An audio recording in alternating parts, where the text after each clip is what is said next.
You know, what strikes me beyond this UK general election on June the 8th is the prospect that two-party politics in Britain is dying.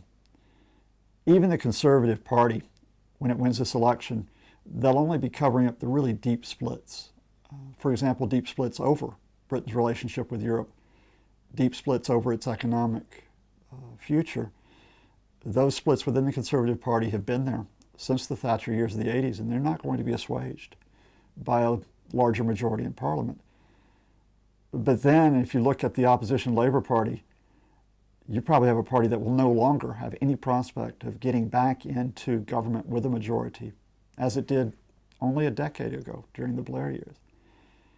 Instead, with Labour seeming uncertain about its core values, which used to be public services, which used to be a communal approach to politics rather than emphasizing the individual, other parties like the Liberal Democrats, the Greens, possibly new movements, are going to have to take up the mantle.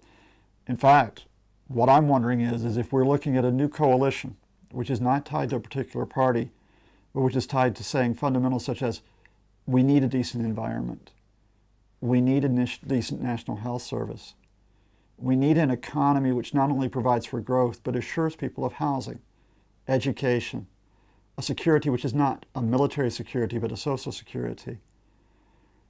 That type of dialogue, I think, is the way forward, and that means that the idea of two parties passing the baton back and forth, when, to be honest with you, they've been more concerned about staying in power than really addressing the fundamentals of where we go next. That's what I think we have to grasp onto. Because if we don't get that type of coalition politics, it may not just be a country which is adrift in the world.